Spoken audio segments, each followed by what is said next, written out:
Bismillahirrahmanirrahim. Assalamualaikum warahmatullahi wabarakatuh.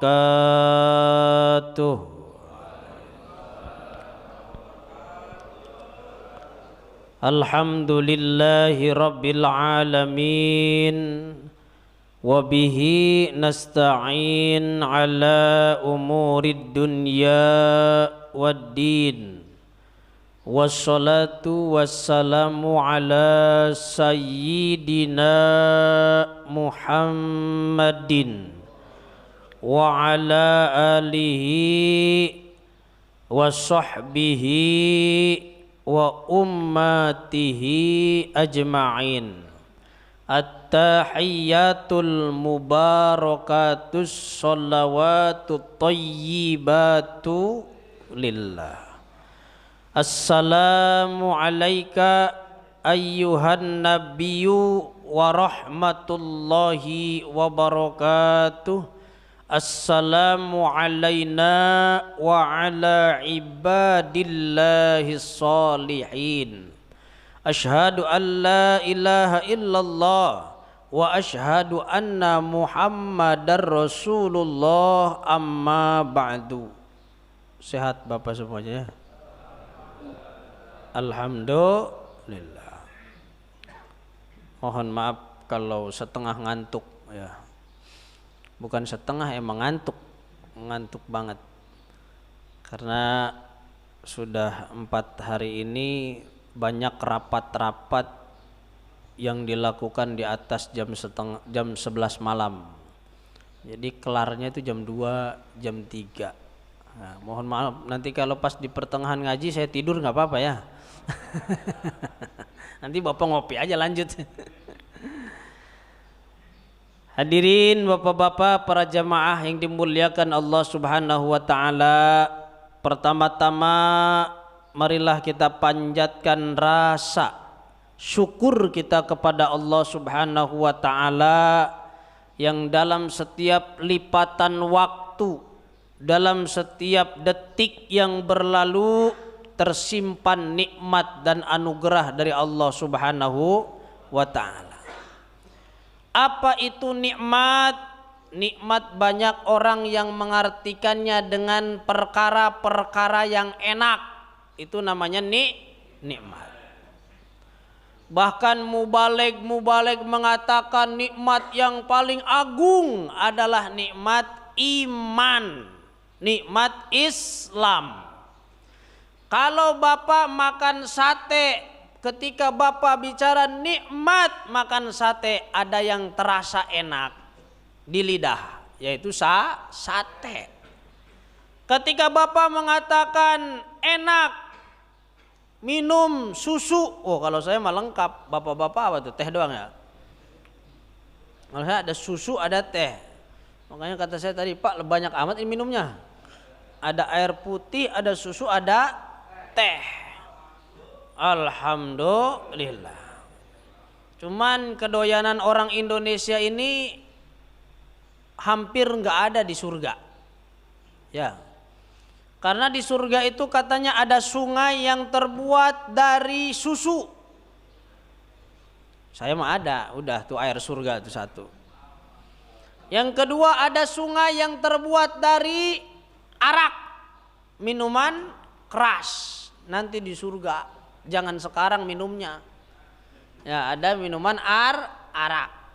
Ada lagi sungai yang terbuat dari madu. Wah, orang Indonesia juga jarang minum madu. Cuman nggak disediain nih di surga sungai yang terbuat dari kopi gitu ya. Nggak disebutin. Di surga ada sungai yang terbuat dari air teh manis umpama, tapi tidak disebut. Yang ada hanya susu, madu, dan arak. Nah, yang dua boleh diminum di dunia, yang satu nggak boleh diminum di dunia. Apa namanya tuh? Arak.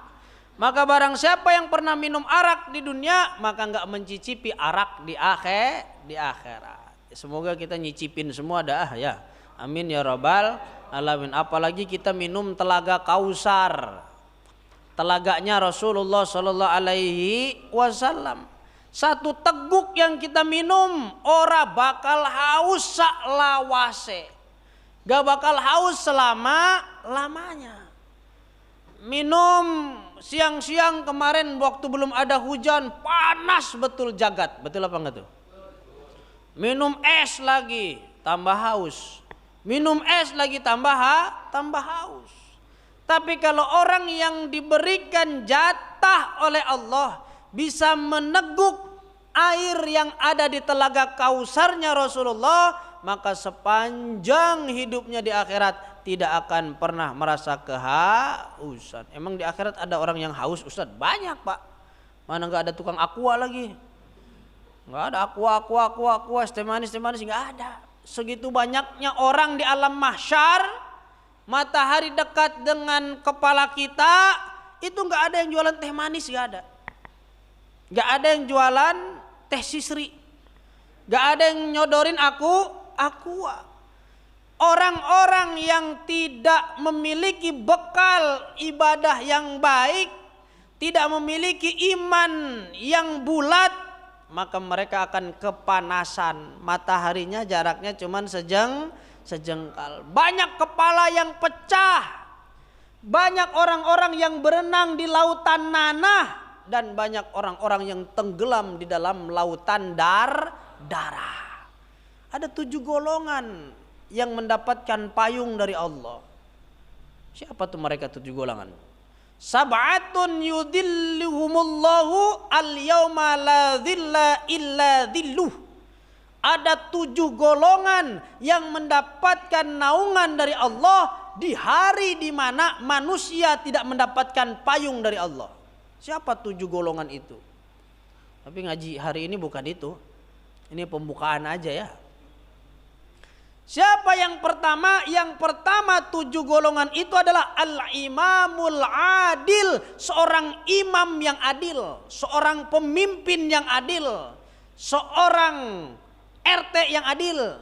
Seorang RW yang adil.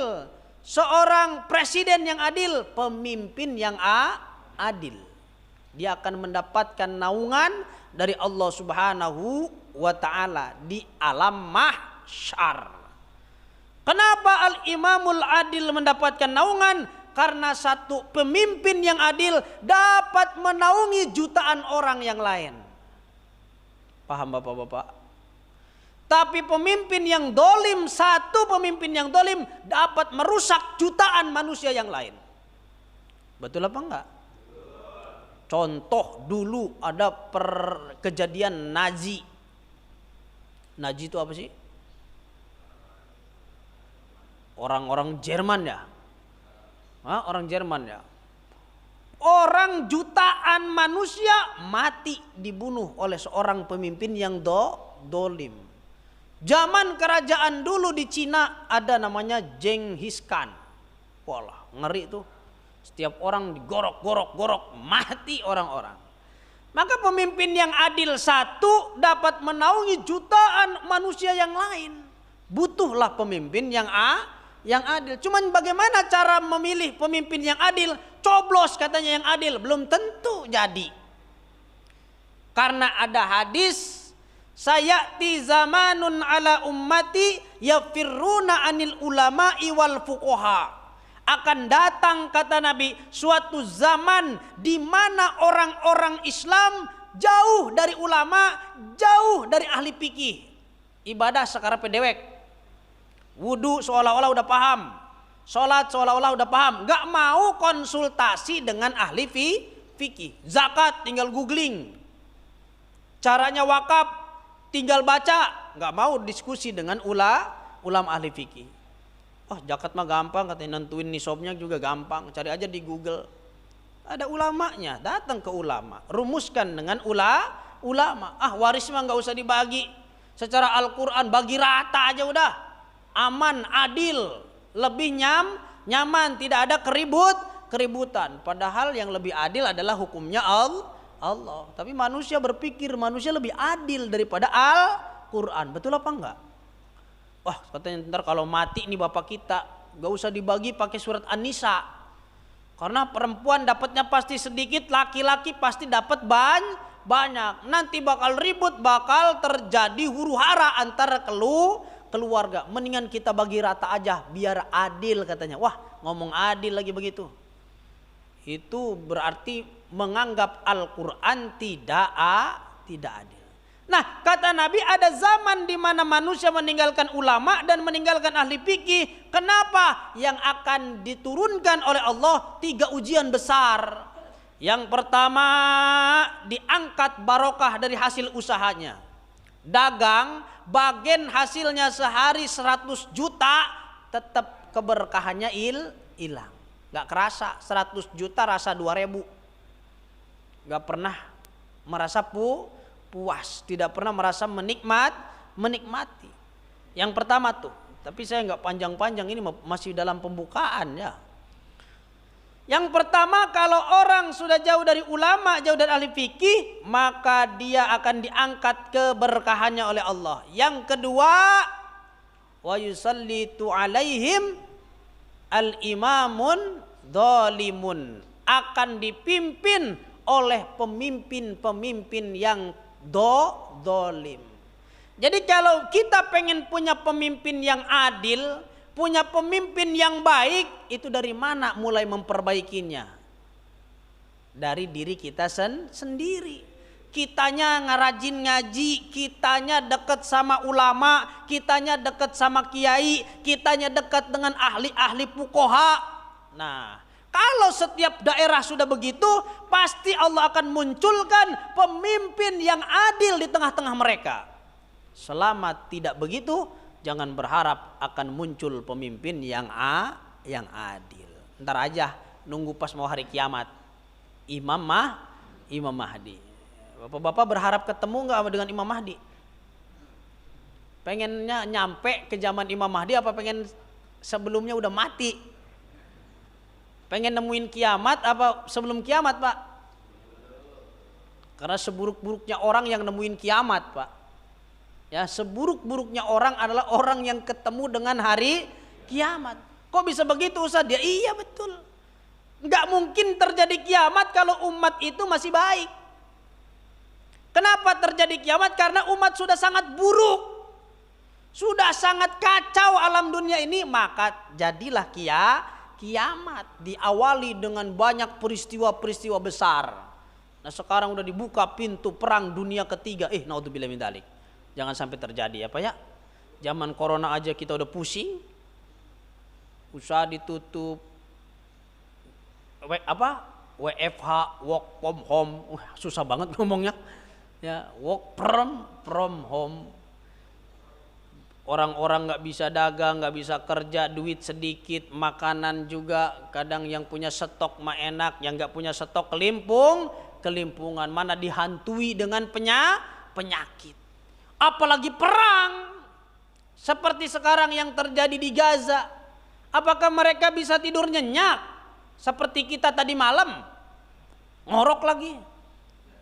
Udah mau nyenyak tambah ngorok, enak banget itu ya. Tambah ngeces, Masya Allah. Berlipat-lipat nikmatnya.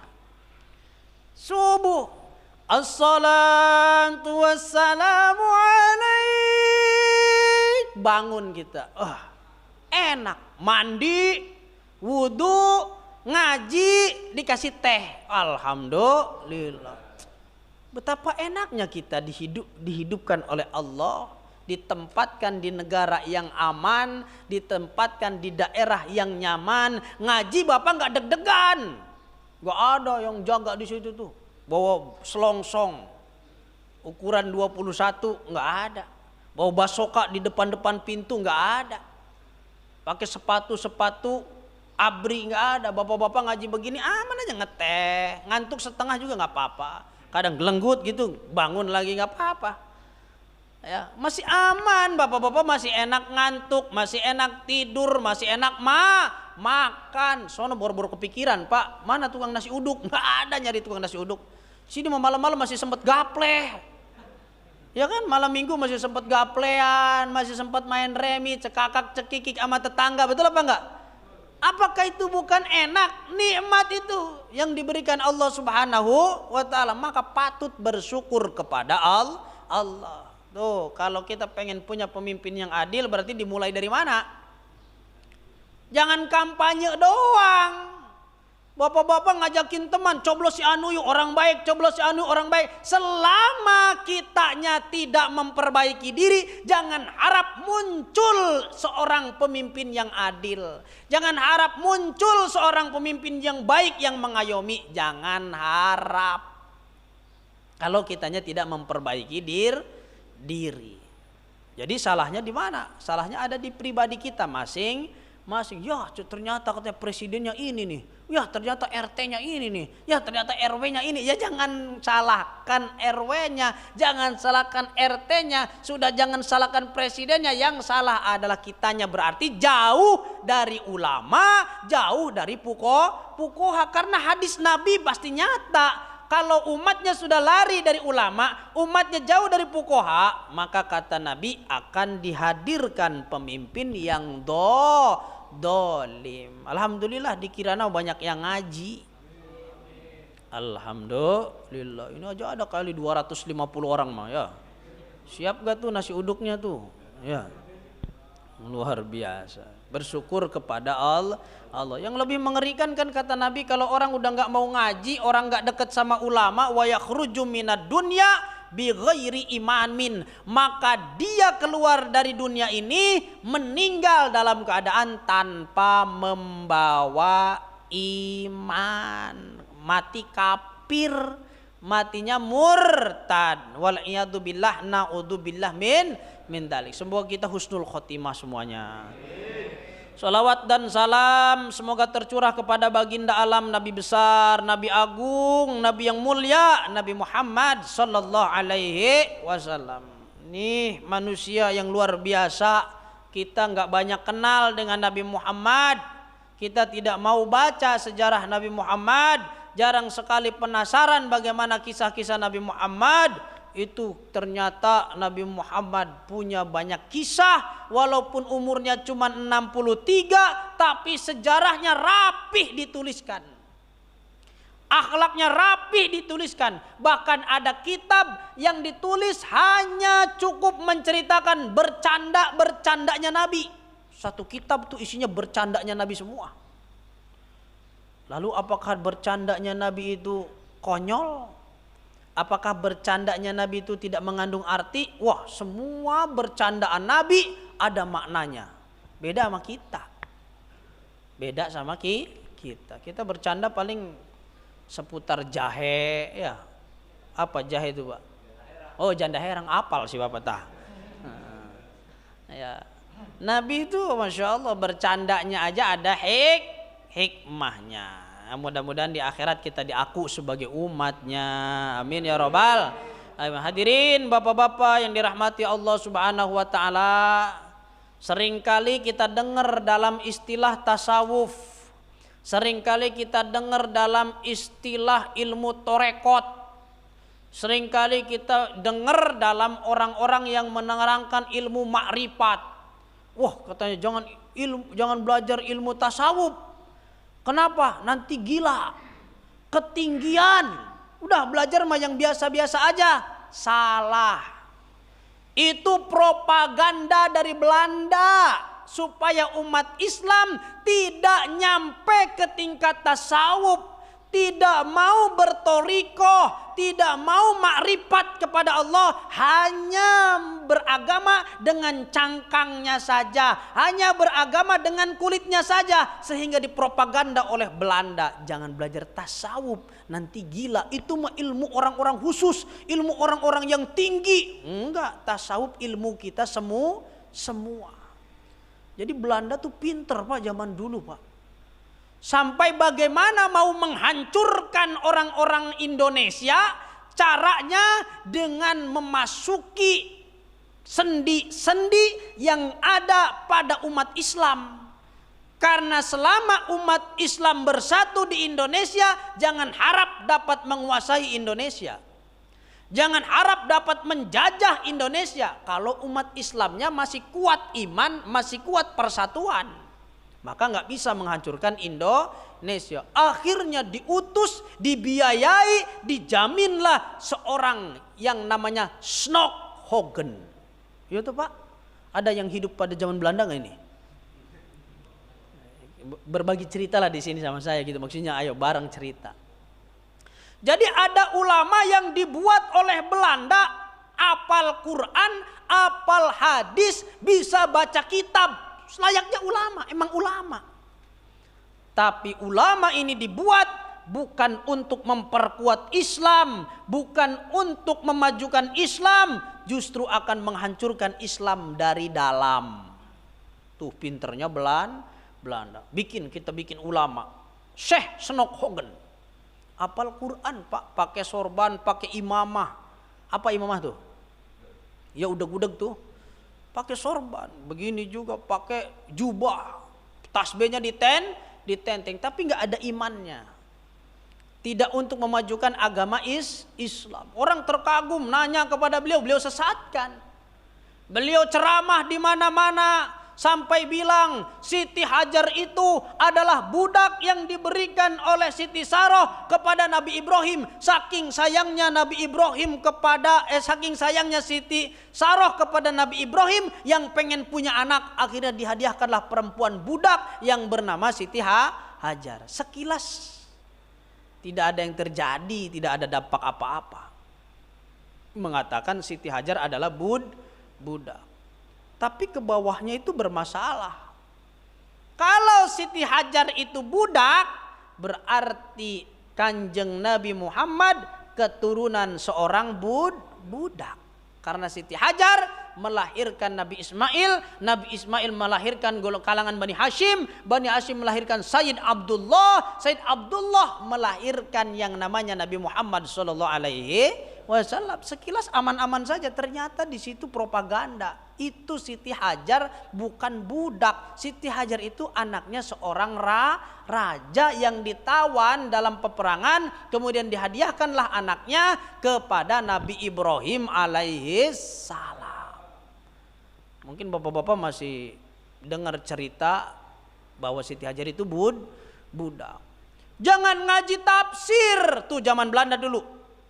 Jangan ngaji tafsir, karena kalau ngaji tafsir kita akan keluar dari makna Al-Quran yang sebenarnya. Akhirnya orang-orang gak mau ngaji tafsir. Zaman dulu udah cukup lah ngaji Quran aja. Setelah ngaji Quran, karena gak boleh ngaji tafsir, akhirnya ngajinya terjemah labdiah saja. Terjemah Al-Quran. Sementara Al-Quran ini butuh penafsiran. Dan terkadang ayat-ayatnya butuh dengan pentakwil. Akhirnya umat Islam bodoh-bodoh. Gak ngerti Qurannya sendiri. Itu propaganda Pak. Propaganda dari Belanda. Umat Islam gak mau tuh akhirnya belajar tafsir, memperdalam makna-makna Al-Quran. Sampai sekarang yang Bapak baca surat Yasin gak tahu tuh artinya sampai sekarang. Bener apa enggak? Yuk malam Jumat Yasin, sampai ada yang nangis-nangis itu. Gak tahu nangisnya kenapa, banyak utang kali ya. Itu surat Yasin dibaca sampai sekarang, apa maknanya Yasin? Wallahu a'lam bimuradi, hanya Allah yang tahu. Toha, hanya Allah yang tahu. Alif lam mim, hanya Allah yang tahu. Ha mim, hanya Allah yang tahu. Sampai sekarang semua hanya Allah yang tahu. Karena setiap awal surat hanya Allah yang tahu, jangan-jangan semua makna Quran juga hanya Allah yang tahu. Lah ngapain jadiin pedoman Quran kalau memang kita nggak tahu? Bapak beli motor dikasih buku pegangan. Buku pegangannya Bapak nggak paham, hanya pabrik yang paham. Lah ngapain dikasih? Paham nggak maksud saya Pak? Lah ngapain dikasih buku petunjuk? Ini loh caranya nyetater, ini loh caranya ganti oli, ini loh caranya untuk membuka kap bensin, inilah yang untuk membuka jok bagasi, jok ini caranya untuk segala macam ada di situ. Kalau hanya pabrik yang tahu, ngapain diberikan buku panduan? Justru Quran diturunkan sebagai pedoman hidup bagi orang-orang yang beriman, untuk orang-orang yang bertakwa, dan umumnya untuk manusia. Pasti Allah di situ memberikan makna-makna yang mudah untuk dicerna oleh umat manusia. Tapi dihalangin oleh Belanda. Udah Jangan ngaji itu tafsir-tafsir, nanti kamu salah ngertiin Quran, begitu salah kamu dosanya gede karena Quran itu adalah firman-Nya Allah. Akhirnya orang menarik diri dari mengkaji tafsir. Seperti itu propaganda Belanda. Jadi umat Islam tuh sampai sekarang itu ibaratnya blow on gitu ya, nggak ngerti agamanya sendiri. Sampai dengan ilmu tasawuf, Belanda mengatakan jangan belajar ilmu tasawuf. Tasawuf itu ilmunya para wali, ilmunya orang-orang yang tinggi. Kalau kamu masih rendah, jangan sekali-kali menyentuh ilmu tasawuf, nanti kamu tersesat. Akhirnya orang ogah ilmu tasawuf. Aduh, kita mengajinya biasa aja lah, yang gini-gini aja lah. Jadinya beragama hanya dengan jasad, tidak sampai beragama dengan ruhani. Padahal tasawuf itu adalah wilayah ruhaniyah. Itu ya Pak ya. Jadi propaganda Belanda itu banyak, sampai mengatakan nenek moyang kamu tuh nyembah batu, nenek moyang kamu tuh nyembah pohon. Tidak Pak, orang Indonesia nggak ada yang nyembah batu, orang Indonesia tidak ada yang menyembah pohon. Orang Indonesia itu punya kepercayaan kepada Zat yang Maha Suci. Tauhidnya mirip dengan Islam, cuman beda bahasa karena bukan orang Arab. Karena sini orang Indonesia, yang Sunda dengan bahasa Sundanya, yang Jawa dengan bahasa Jawanya, yang Padang dengan bahasa Padangnya. Islam datang diterima dengan baik. Kenapa? Karena konsepnya ketauhidan hampir sama, tinggal merubah bahasa.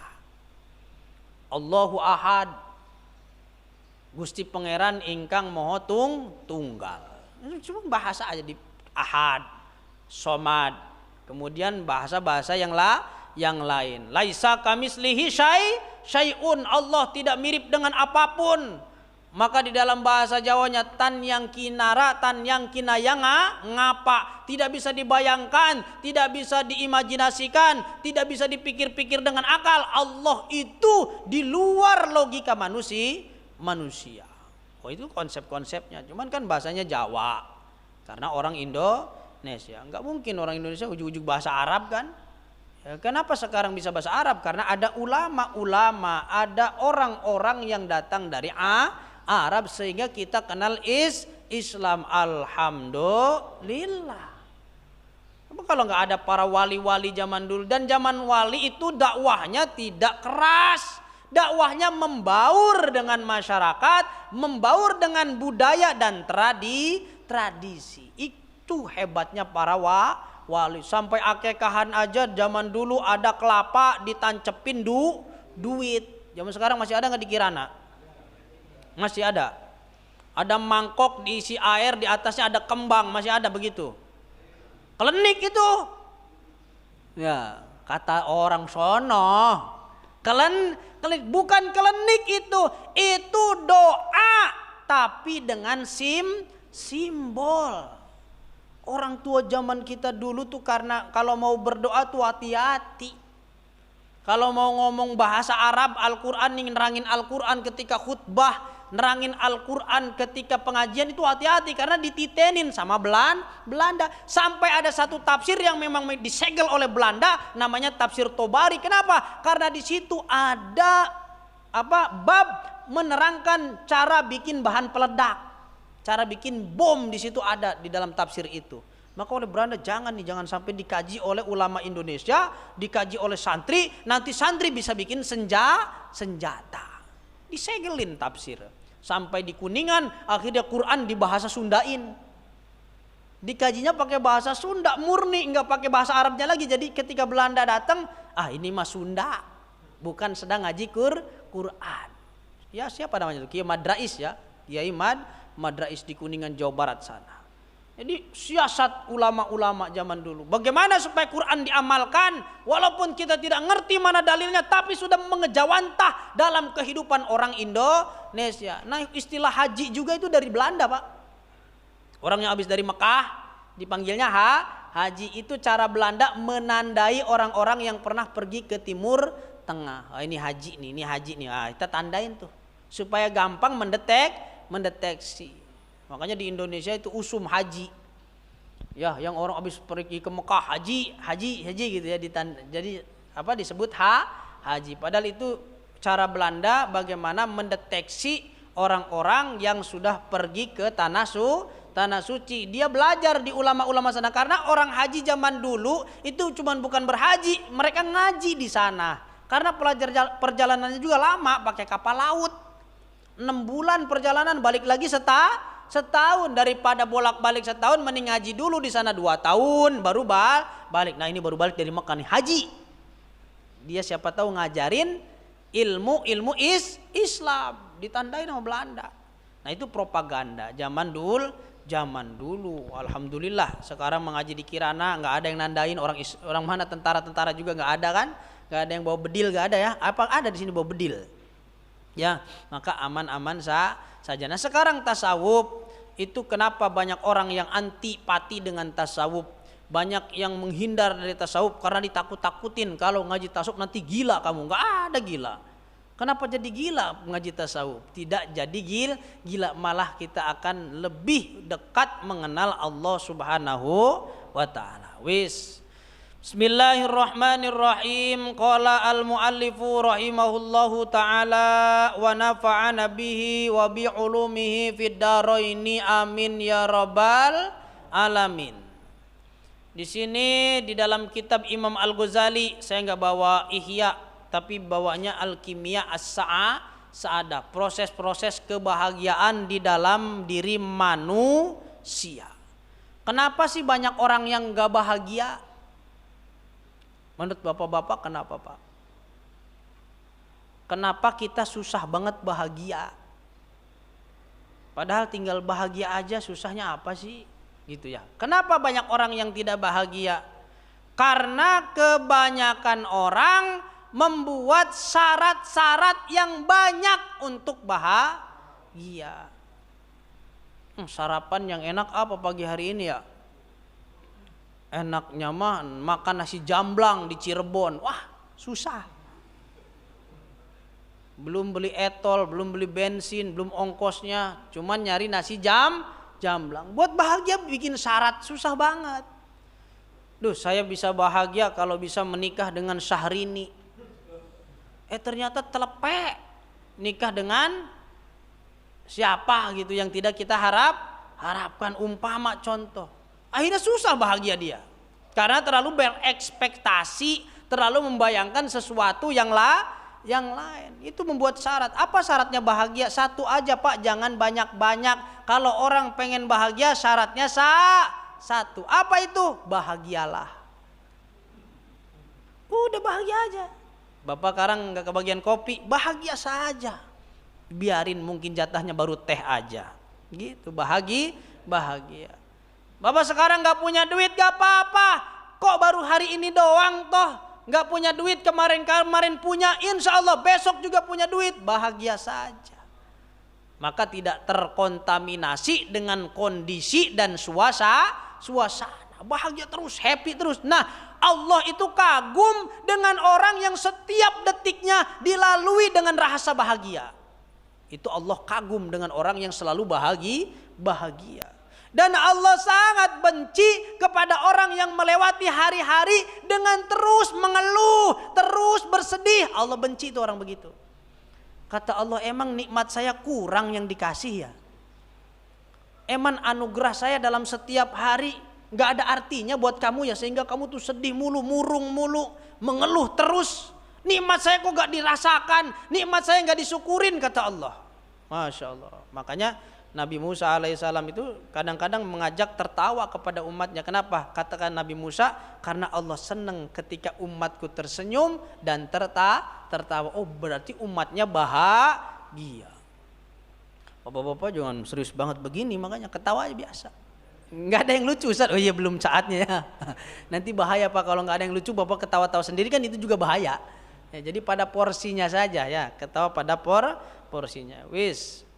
I'lam, ketahuilah, kata Imam Ghazali, anna miftaha ma'rifatillahi, bahwasannya kunci untuk mengenal Allah, huwa ma'rifatun nafsi, yaitu mengenal diri sendiri. Ini seringkali diucapkan terus menerus dalam ilmu tasawuf, tapi babnya nggak kelar-kelar. Apa hubungannya diri kita dengan Allah? Apa hubungannya mengenal diri dengan mengenal Allah? Kenapa sih harus kuncinya seperti itu? Ya memang begitu, seperti yang dicantumkan di dalam surat Fussilat ayat 53. Apa yang dikatakan oleh Allah? Sanurihim ayatina fil afaqi wa fi anfusihim. Akan aku perlihatkan tanda-tanda keberadaanku fil afaq, di alam semesta ini. Makanya orang zaman dulu belum ada sekolah yang gencar seperti sekarang. Belum ada internet untuk mengakses ilmu. Belum ada buku-buku yang dicetak, disebar luas. Maka ngajinya pakai apa? Ngajinya pakai alam. Oh, ini musim hujannya kok jadi geser bulan November. Berarti ada kesalahan sistem masyarakat di 6 bulan yang lalu. Mungkin kita tidak menanam pohon, bahkan menebang pohon. Mungkin kita terlalu banyak ngecor-ngecorin tanah sehingga hawanya tidak stabil. Kan dicor-corin sekarang tanah ya. Emang semen gak panas? Panas. Umeb. Bumi itu gerah. Makanya panasnya beda. Sekarang itu panasnya beda. Tidak sejuk. Coba Bapak rasakan ke perkampungan yang masih asri. Udah lain lagi rasanya. Nikmat banget. Beda ya. Belum ngapa-ngapain, bapak-bapak belum makan, belum refreshing, baru masuk kampungnya saja sudah enak. Ya contoh lah Bapak jalan-jalan ke Purwakarta dah, jangan jauh-jauh. Purwakarta masih lumayan asri ya. Bapak jalan ke Wanayasa, ngelihat gunung-gunung, airnya jernih, sungai-sungainya terjaga, pohon-pohonnya masih rimbun. Itu begitu masuk saja, nggak ngedengerin ceramah, nggak dengerin nasihat, tapi hati langsung adem. Karena alam yang terjaga membuat kondisi spiritual seseorang, membuat kondisi hati dan moodnya seseorang menjadi nyaman. Tapi alam yang tidak terjaga akan merusak pikiran manusia. Gampang ruwet, gampang pusing, gampang stres. Bapak-bapak apakah punya masalah dengan orang-orang yang ada di jalan? Kan gak punya masalah, tapi apa aja jadi masalah. Nenek-nenek lewat jadi masalah, pakai lewat lagi nenek-nenek nih. Ya kan gak salah, dia cuma lewat doang. Tapi jadi punya urusan panjang sama bapak. Kenapa? Ruwet pikirannya. Buru-buru mau pulang, mana macet lagi. Apa sih bikin macet? Ngambek-ngambek mulu, emosi. Di kampung mah nyantai. Hari gini lagi pada nyapu ibu-ibu di halaman rumah. Lagi pada mempanin ayam. Taburin ayam, menyatu dengan binatang, menyatu dengan alam, berkomunikasi. Lah kita pagi-pagi udah buka laptop. Ya, padahal hari libur juga. Ntar dulu mah, gak bisa jalan-jalan dulu nih hari Minggu ini. Kenapa? Ada tugas tambahan nih dari kantor. Tahu apaan sih bos tuh? Pagi aja udah gegerendang. Apa gegerendang tuh? Ngedumel, buka laptop. Bukanya sambil kenceng, krek sampai apa namanya bunyi, dibuka nyalain. Gak tahu orang lagi liburan si bos ada-ada aja lagi kerjaan. Oh, diketik padahal itu kerjaannya dia memang. Nah, tapi digerundelin. Sama aja dia meludahi piring tempat makannya sendiri. Ya udah banyaklah orang yang gak bersyukur sekarang mah susah jadinya, bahagianya susah. Wis, itu orang zaman dulu ngajinya ngaji alam, bisa merasakan kedekatannya dengan alam karena alam punya tanda, alam semesta punya sinyal. Oh, nanti nih bakal banyak orang yang kena penyakit tetelo. Apa tetelo tuh? Zaman dulu kan ada ya wabah tetelo, wabah penyakit lepra. Zaman dulu ada, nggak tahu kalau di Jawa mah nggak ada kali. Di NTB pernah ada penyakit lepra, wabah. Nah sekarang pernah ada penyakit corona. Itu bisa dideteksi oleh orang zaman dulu mah karena merasakan perbedaan alam. Kalau banyak capung sore-sore, mataharinya terlalu merah ketika tenggelam, ini bakal banyak orang yang sakit mata. Musyrik apa nggak begitu Pak? Tanya dulu dah. Sok sambil dipikir saya minum susu Air dari surga, ini nempel lagi. Ayo Pak, musyrik apa enggak Pak? Bismillah. Nih banyak capung. Mataharinya sore-sore awannya merah banget, bakal banyak orang sakit mata. Musyriknya ngomong begitu. Ini nanti 3 bulan ke depan akan susah air, bakal tanaman-tanaman panennya jelek, binatang-binatang banyak yang mati. Nah, kata orang begitu tuh. Musyrik itu orang tuh ngomong begitu. Mikir apa enggak, apa diam doang ini? Enggak musyrik, Pak. Ya kecuali dia menuhankan dirinya dan dia merasa bisa memastikan. Itu kan hanya membaca tanda alam. Sama seperti Bapak nih mendung, umpama sekarang Bapak ngomong, nah kayaknya mau hujan nih, masa musyrik ngomong begitu? Kalau ngomong seperti itu sudah dikatakan musyrik, wah BMKG musyrik semua tuh. Saudara-saudara, cuaca pada hari ini Jakarta Selatan akan mengalami hujan lebat, sementara Jakarta Pusat akan mengalami gerimis-gerimis tipis-tipis. Dan sementara daerah Tambun dan daerah Cibitung akan mengalami panas 40 derajat Celcius. Zaman dulu namanya ramalan cuaca. Musyrik tuh orang-orang begitu tuh, sok tahu. Ramalan cuaca. Makanya sekarang diganti karena ramalan itu di hadisnya jelek, orang yang suka meramal itu temannya setan. Akhirnya sekarang diganti namanya prakiraan cuaca. Dari mana dia bisa tahu? Apakah dari jin yang membisikinya? Anak buah Dajjal? Enggak, Pak, ya karena ada ilmunya, cara membaca tanda alam semesta. Nabi Adam aja kitabnya adalah alam semesta. Nabi Adam dulu belum ada sekolah, belum ada gurunya. Gurunya malaikat Jibril. Lewat mana? Di antaranya lewat alam semesta, gunung, mempelajari binatang, mempelajari sifat air, mempelajari sifat angin, mempelajari sifat pepohonan, mempelajari daun-daunan. Itu Nabi Adam alaihi salam. Tapi sekarang orang udah nggak ada. Karena bapak-bapak kalau beragama Islam itu taunya 2 hablun.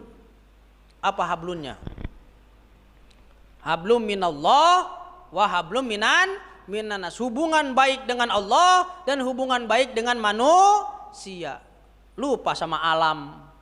Yang penting kita baik sama tetangga, got mah pada mangpet.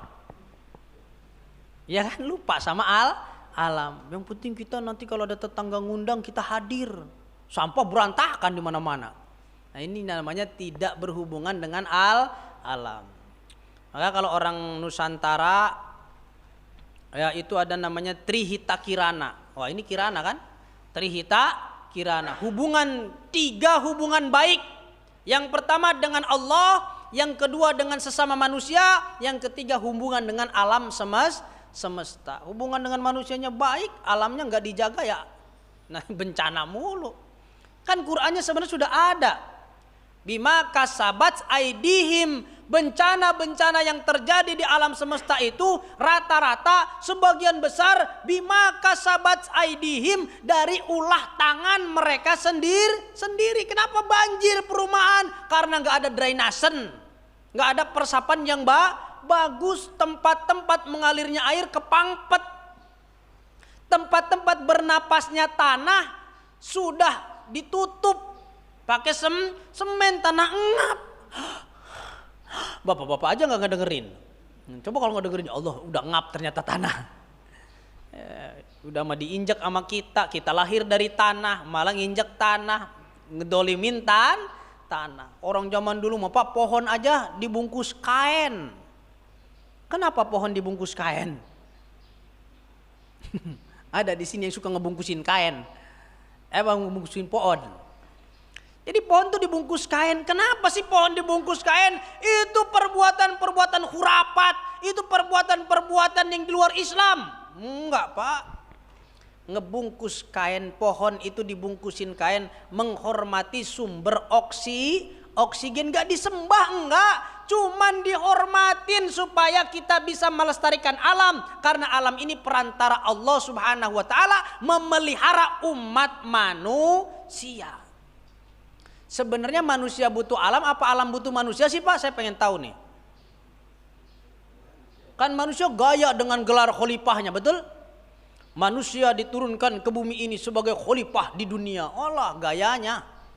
Ya kan, sebagai khalifah di dunia, kata alam, wahai manusia, Jutaan tahun sebelum engkau hadir di alam semesta ini, lautan tetap damai, hutan-hutan tetap terjaga, pepohonan lestari, sungai-sungai mengalir dengan indah. Tapi begitu engkau datang, ternyata engkau merusak semua tatanan alam semesta.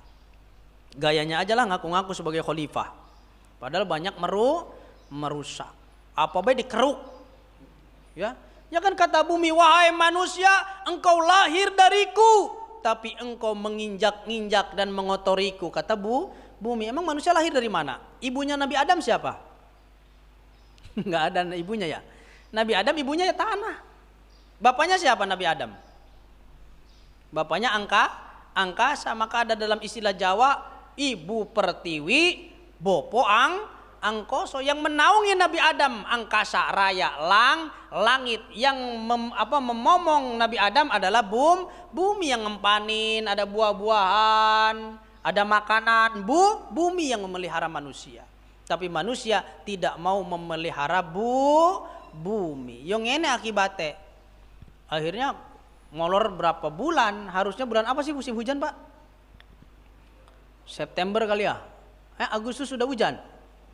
Agustus akhir lah ya, Agustus akhir, awal-awal September sudah hujan. Sekarang molor ke bulan November. Ini aja masih jarang.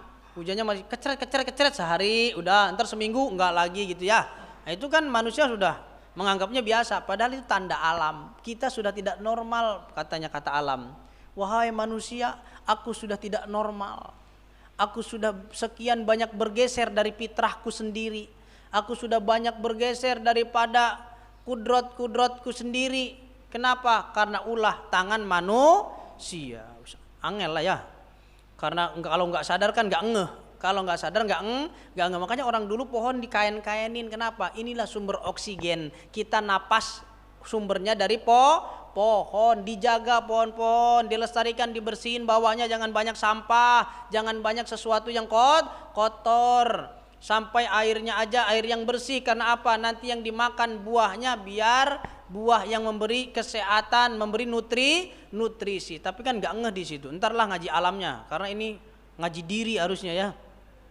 Tapi disebutkan oleh Allah, akan aku perlihatkan tanda-tanda keberadaan kebesaranku fil afaq, di alam semesta. Cuman sekarang orang yang sudah jarang yang ngaji kepada alam, udah jarang. Ngaji ke pohon jarang. Hei pohon, hebat sekali engkau. Ditebangin sama manusia, tapi engkau memberikan buah kepada manusia. Engkau disiram di bawah, engkau menumbuhkan buah di atas. Kalau kelapa, mangga, tapi kalau bengkoang tetap di bawah, Pak. Singkong juga di bawah. Engkau tumbuh, tapi engkau tidak bergerak. Itu pohon. Batu juga sama. Wahai batu, hebat kamu. Kamu hanya berdiam diri saja, tapi kamu mampu menahan tanah erosi. Wahai gunung, kau hanya duduk saja begini, bersila di hadapan umat manusia, tapi kamu sebagai rawasiyal ard. Di Qur'annya kan begitu.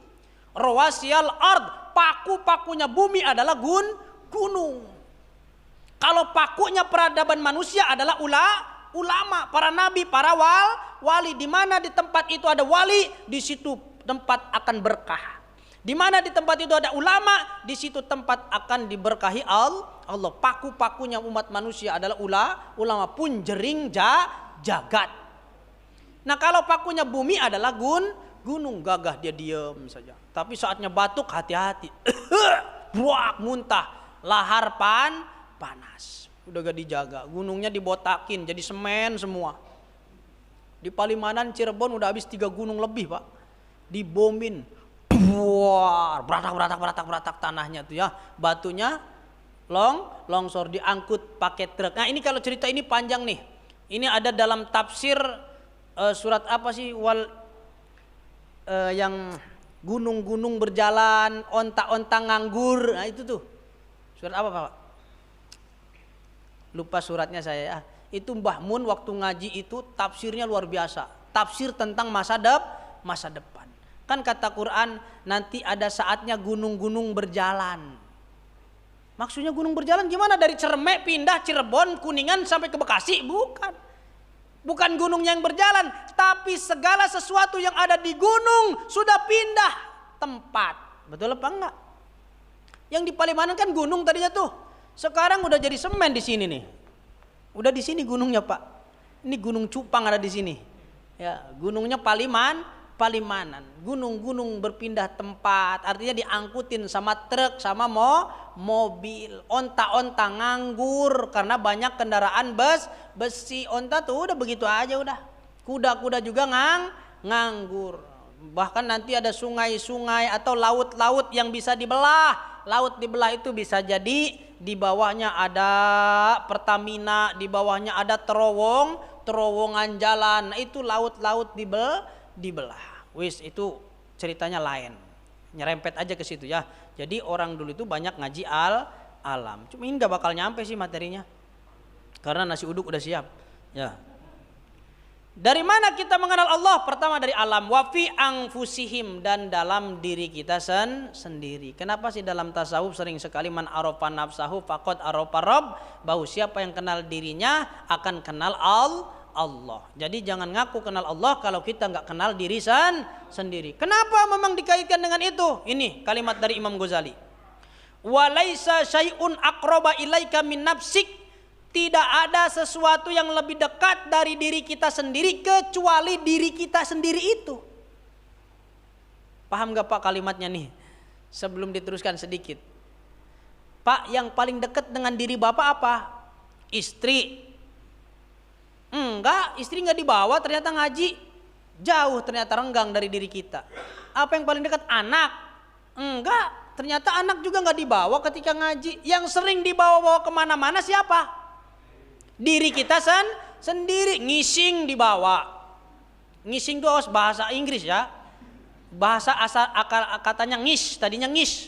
Tapi karena menjadi kata kerja jadinya tambahan ing, jadinya ngising. Nah itu orang. Ngising dibawa, makan dibawa, ngaji dibawa, kerja dibawa, rekreasi dibawa, mandi dibawa, tidur dibawa kemana-mana nih diri kita nih. Kata Imam Ghazali, sesuatu yang paling dekat dengan dirimu adalah dirimu sendiri.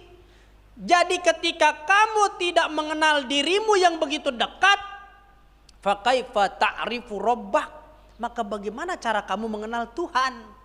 Sementara dirimu yang nempel saja kamu nggak paham. Dirimu yang kamu bawa-bawa kemana-mana saja engkau tidak mengerti siapa dirimu sebenarnya. Bagaimana kamu akan mengenal Tuhan? Gak bakal kenal. Makanya hadis Rasulullah Sallallahu Alaihi Wasallam mengatakan, man arafa nafsahu faqad arafa rabbahu. Kenali diri kita. Ada berapa lapis dalam diri kita? Nah ini jadi epilog dari penutupan pada pagi hari ini. Saya hanya akan meninggalkan suatu materi yang tidak selesai. Ya, nggak apa-apa ya. Nanti porsi lagi nyambungnya pas gitu kan. Cuman nanti bapak-bapak nggak ketemu materi ini lagi di masjidnya masing-masing. Nah, apa itu? Ada lapisan-lapisan tirai-tirai di dalam diri. Banyak Pak. Kita aja dalam satu badan punya banyak keinginan dan kepentingan, dan itu berbeda-beda. Belum tentu yang disenangi oleh lidah disenangi oleh mata. Betul apa enggak? Kata lidah enak nih makan sambal, kata mata jangan dimasukin ke saya ya.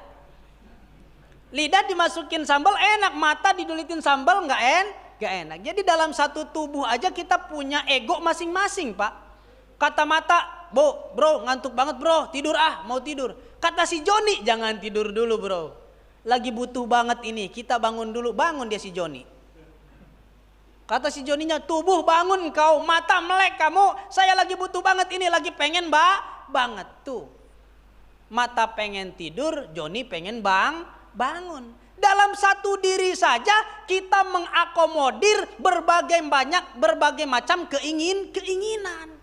Mata pengennya lain, hidung pengennya lain, lisan pengennya lain, telinga pengennya lain, tangan pengennya lain, kaki juga pengennya lain. Belum si Joni kepengenannya juga lain. Maka bagaimana cara mengakomodir ini? Bawa semuanya ngaji. Apa ngaji? Perkara sanga dadi siji. Apa perkara sanga tuh Pak? Hitung aja sendirilah. Apa aja tuh? Telinga ada berapa? Lobangnya hitung lobangnya ya. Dua. Mata berapa jadinya?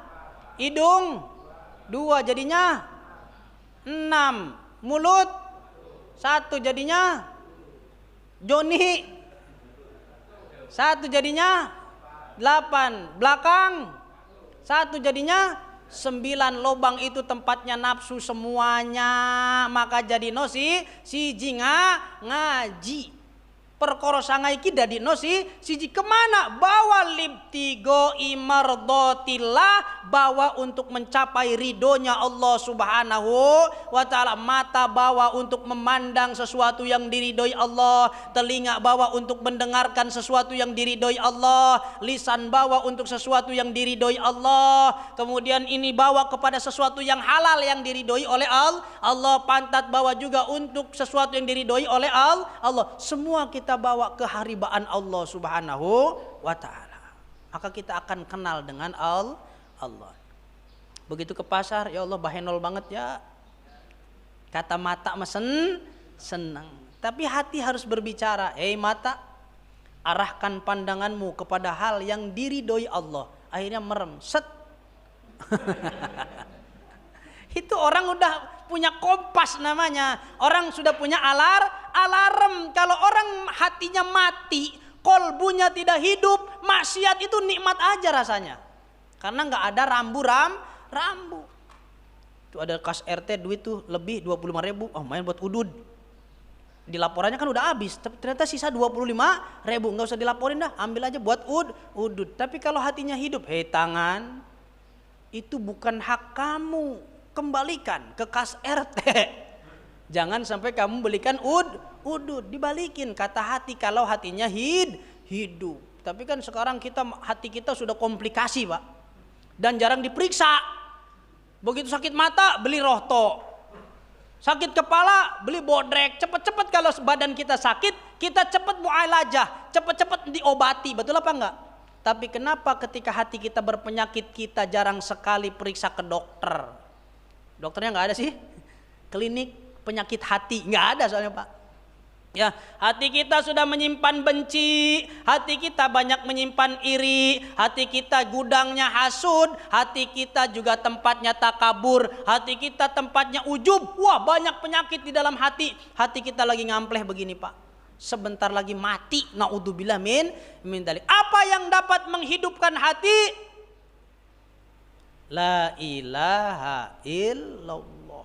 Akeh no zikiran. Ya kan gitu kan?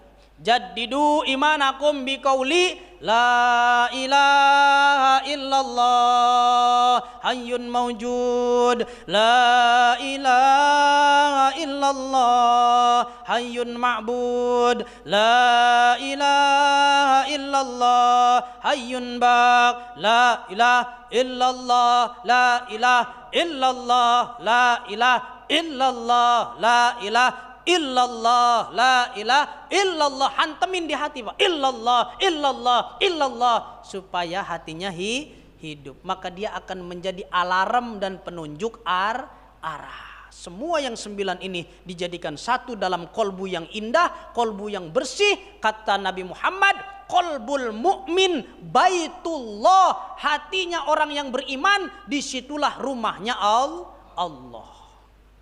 Bagaimana kondisi hati orang beriman? Bersih dari sifat hasud, iri, dengki, ujub, riya, takabur, bedegong, buntut kasiran, gede hulu. Nah, itulah penyakit-penyakit hati. Semoga kita semua dibimbing oleh Allah untuk terus mengenal Allah subhanahu wa ta'ala. Amin ya rabbal alamin. Materinya tidak selesai, saya ngatungkan pada hari ini. Supaya apa? Supaya terus berkelanjutan. Barangkali dari salah satu bapak-bapak atau salah dua, salah tiga nggak apa-apa. Yang mau bertanya, monggo, mumpun lagi kumpul. Ntar WA mah susah dah. Lagian nggak punya nomor saya juga bapak-bapak kan. Monggo, mumpun ada, biar ada keterangan. Ya kini kayaknya nggak pas Ustadz. Ya silahkan. Ustadz ini sebenarnya keterangannya bagaimana? Barangkali belum paham, diperjelas sedikit-sedikit. Monggo silahkan.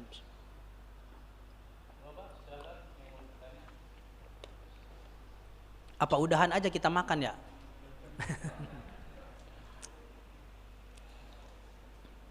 Sebenarnya ada di hati, katanya malu kalau gue duluan nih, malu banget gitu. Enggak, udah enggak ada Pak. Tapi bapak-bapak paham apa enggak? Yang benar. Paham apa enggak Pak? Ini ngaji sejam loh, dari jam 5 sampai jam 6 sampai matahari nyorot banget ke muka loh. Makanya di sini di kamera jadi ganteng banget. Kenapa? Pencahayaannya pas. Ya, nggak ada yang bertanya Pak? Ya sudah, kalau memang nggak ada yang bertanya, walaupun hatinya pengen bertanya tapi nggak berani nanya, ya nggak apa-apa. Nanti aja sambil makan atau sambil japri saja. Padahal kalau nanya enak, bisa dijawab langsung. Kalau bisa itu juga. Kalau nggak bisa, saya nyari dulu di Google ya Pak ya. Itu saja yang dapat disampaikan. Wallahul muwaffiq ila aqwamit thoriq. Assalamualaikum warahmatullahi wabarakatuh.